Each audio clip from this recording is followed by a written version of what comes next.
এ বিষয়ে আরও জানাতে আমাদের সাথে যুক্ত হচ্ছেন বেলাল হোসেন সজল। সজল, এই মুহূর্তে আপনার কাছে কি আপডেট আছে জানাবেন।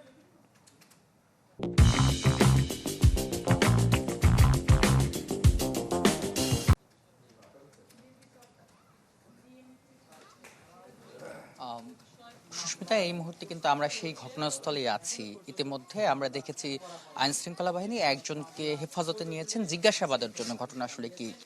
এবং এই সড়কটি দিয়ে কিন্তু যিনি মোতালেব শিকদার তিনি কিন্তু কান চেপে তাকে একজন ধরে নিয়ে গেছেন এবং ঠিক এই আল আকসা মসজিদের এই গলিতেই কিন্তু সেই বাসাটি, যেই বাসায় আজকে বলা যায় যে বেলা 11টার দিকে যে ঘটনাটি ঘটে এবং আমরা দেখছি এলাকাতে একেবারেই থমথমে একটা পরিবেশ বিরাজ করছে, কেননা আশপাশে একেবারেই ফ্যামিলি বাসা। সেই বাসার মধ্যে এমন একটি রুম ভাড়া নিয়ে সেখানে যে এমন মাদক সেবন বা অনৈতিক কাজ হতে পারে এটি কিন্তু স্থানীয়রা সেটি ধারণা করতে পারেননি। এবং আমরা কথা বলেছি যে বাড়ির মালিকের সঙ্গে, তিনি যেটি বলছেন গত নভেম্বরের 1 তারিখের দিকে বাসাটি তন্নি নামের এক নারী ভাড়া নেন এনজিও কর্মীর পরিচয়, এবং তারপর থেকেই এই বাসাটিতে বিভিন্ন পুরুষ মানুষের যে একটা আনাগোনা সেটি ছিল বলে তারা দাবি করছেন। এবং আপনারা দেখছেন বিভিন্ন ঠিক পাশের রুমে ব্যাচেলার কয়েকজন শিক্ষার্থীরাও ভাড়া থাকতেন। তার পাশের রুমে ব্যাচেলার যারা ছিলেন নারী বা শিক্ষার্থী, তারাও যেটি বলছেন দুপুরের দিকে 11টা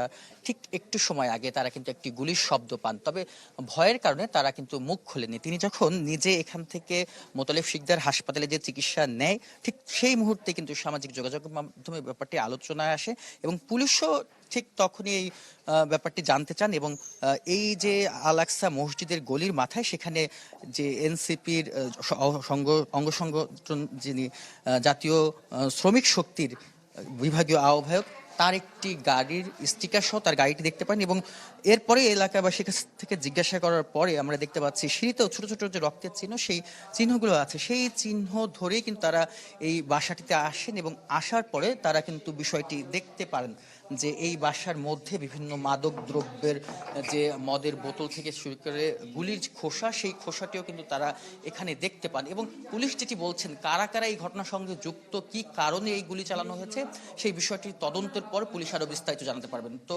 সুস্মিতা, খুলনার যে গুলির ঘটনা, জাতীয় যে শ্রমিক শক্তির নেতার উপর যে গুলির ঘটনা, তার বিস্তারিত। সজল, আপনাকে ধন্যবাদ। খুলনা থেকে আমাদের সাথে যুক্ত হয়েছিলেন বেলাল হোসেন সজল।